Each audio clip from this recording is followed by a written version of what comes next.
ہم مجلس عزائے حسینی میں آتے ہیں، ہمارا مقصد کیا ہے، ہمارا ہدف کیا ہے؟ ہم امام حسین تک پہنچنا چاہتے ہیں یا نہیں چاہتے؟ کیا ہم نہیں چاہتے کہ ہم اپنے امام کے کاروان میں نہیں مولانا صاحب، ہم کہاں اور وہ کہاں، کون وہ کہاں؟ یار آپ اصحاب سید الشہداء جیسا تو کوئی بھی نہیں ہو سکتا، اس راستے پہ تو چل سکتے۔ مولانا ہم کہاں اور 313 کہاں؟ 313 کون کہہ رہا ہے بھائی؟ 313 تو ڈیفائنڈ ہے، 313 کے نیچے بھی تو سیٹ اپ ہے کہ نہیں ہے؟ کیوں اپنے آپ کو اتنا کمزور کر رہے ہیں کہ میں کچھ نہیں کروں؟ مجھے بعض جوان بہت خوش قسمتی ہوتی ہے، میں اپنے آپ کو بھی مطلب بعض اوقات دیکھتا ہوں کہ جوان مجھ سے بہت اچھا ہے جو اتنا اسٹرانگ کہتا ہے کہ میں امام کے لیے اپنی زندگی گزار رہا ہوں، میں چاہتا ہوں میں امام کے لشکر میں شامل۔ وہ ارادہ تو کر رہا ہے، جب ارادہ کرے گا تو خدا اس کے لیے اسباب بھی کھولنا شروع کر دیتا ہے، راستے کھولتا ہے۔ ہدف، مقصد بہت ضروری ہے۔ عزیزان محترم، وہ جوان اپنی جوانی میں دیکھیں کیسے لوگ، کتنے لوگ وقت کے امام کے ساتھ ایسے ہیں کہ جو امام کے ساتھ رہتے ہیں۔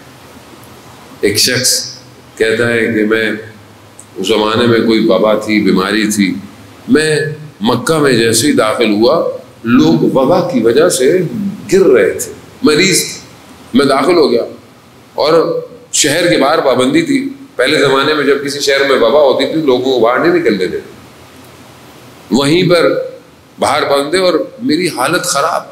اسی حالت میں نے توسل کیا، تو میں نے دیکھا کہ ایک شخص آیا اور اس کے ہاتھ میں کوئی برتن میں کوئی کھانا تھا، اس نے اپنے ہاتھوں سے مجھے کھلایا۔ جیسے ہی ایک نوالا میرے وجود میں گیا تو میرے وجود میں طاقت آ گئی، ذرا سی مجھے طاقت آئی تو میں نے کہا کہ میں یہاں سے جانا چاہتا ہوں۔ انہوں نے کہا کہ میرے ساتھ چل۔ میں نے کہا پہرے لگے ہوئے ہیں؟ انہوں نے کہا کہ چلو، پہرے لگے ہوئے، لیکن جنہوں نے پہرا لگایا وہ ہمیں دیکھ ہی نہیں رہے، شہر سے باہر مجھے پہنچا دیا۔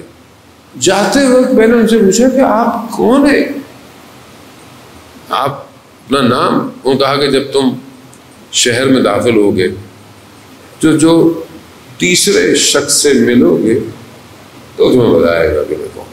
اب یہ اسی اضطراب میں خیر گیا اصفہان کا رہنے والا تھا۔ رات میں جب شہر میں داخل ہوا ایک دو لوگوں سے ملا، تو تیسرا شخص جو تھا وہ شہر کا دروغہ تھا جو رات کو شہر کی نگہبانی کرتا تھا، مطلب عام سا لوگ۔ اب یہ بڑا پریشان کہ یہ عام سا آدمی اس آدمی کے بارے میں کیا بتائے گا۔ ابھی میں یہ سوچ رہا تھا کہ اس شخص نے مجھے بولا کہ وہ جو شخص تمہیں ملے وہ وقت کے امام تھے۔ اب یہ عام آدمی کوئی نہیں ہوتا، چاہے انسان موچی ہو اصفہان کا یا طلائیاں سینے والا تہران کا، اگر ارادہ بلند ہو تو وقت کا امام خود ملنے آتا ہے، خود ملنے آتا ہے۔ صلاحیت پیدا کرنی، اپنے آپ کو اس قابل کرنا پڑتا ہے، یہی چیز آپ کو امام کی حکومت میں شامل کرے گی۔ وہ امام کی حکومت آسان نہیں ہے، امام کی حکومت میں بہت اسٹرانگ برین چاہیے جو برداشت کر سکے سیم ٹائم پر۔ اب آپ دیکھیں نا، آپ سب ماشاءاللہ جوان ہیں، آپ جانتے ہیں کہ اسٹرانگ پروسیسر کیا ہے۔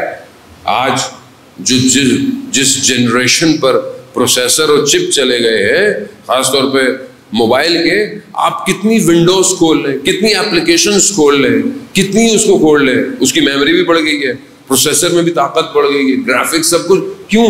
جتنی طاقت ہے اتنی پروسیسنگ جو ٹائم ہے اس کا بڑھ گیا ہے، ہینگ نہیں ہو رہا سسٹم۔ ذرا سا پرانا موبائل ہو، 2-4 اپلیکیشن کھول دیں، واٹس ایپ ہی نہیں کھلتا، ذرا سی چیزیں ڈیٹا زیادہ ہو جائے ہینگ ہو گیا۔ کیوں ہو گیا؟ کیونکہ کیپیسٹی کم ہے اور سسٹم زیادہ ڈل گیا ہے۔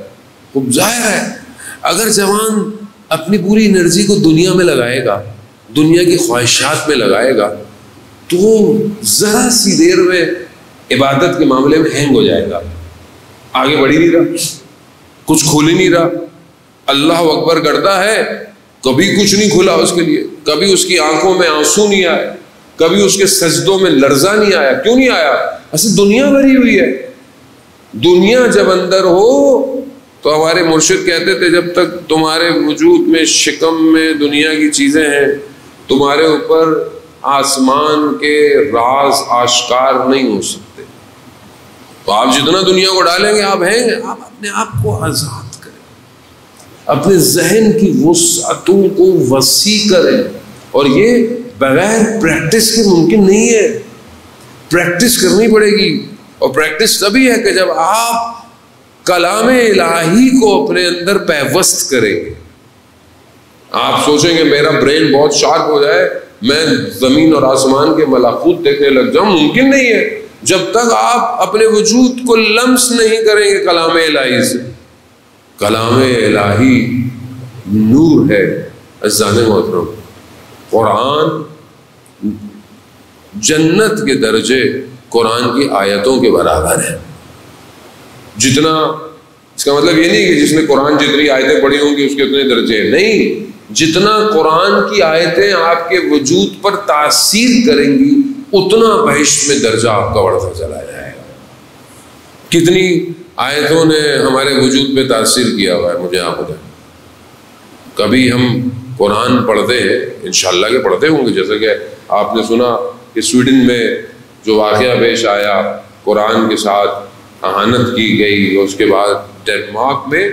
بہرحال یہ دشمن اپنی طرف سے شاید کوششیں کرتا ہے کہ مسلمانوں کو چیک بھی کرتا ہے کہ یہ ان کے اندر کتنی غیرت باقی ہے. اور بہرحال مسلمانوں میں غیرت بہت ہے. یہ ہم تو حکم کا انتظار کر رہے ہیں، ہمیں حکم آ جائے تو ہم پتہ نہیں کیا کر بیٹھے.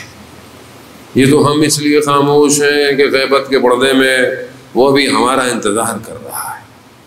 وہ جس دن آیا یہ بندے گیا پوری حکومتیں روئی کے گالوں کی طرح اڑ جائیں. اب آج کے دور میں وہ قرآن کی جس طرح انہوں نے بے حرمتی کی، خدا لعنت کرے ان سب کو.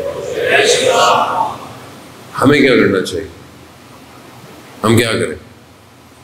آپ بولے ہمیں غصہ ہونا چاہیے، ہمیں پروٹیسٹ کرنا چاہیے. تو پھر کیا ہوگا؟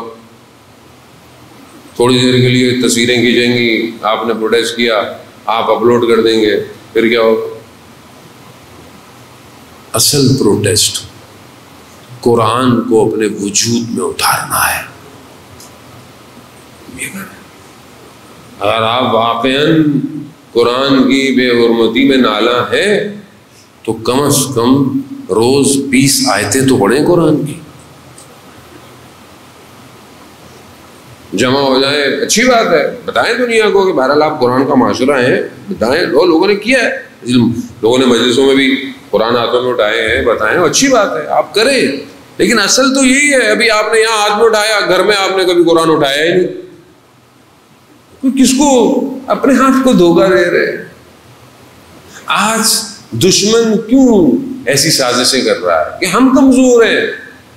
اگر ہم تعلیمات قرآن پہ عمل کرتے تو کسی کی مجال تھی؟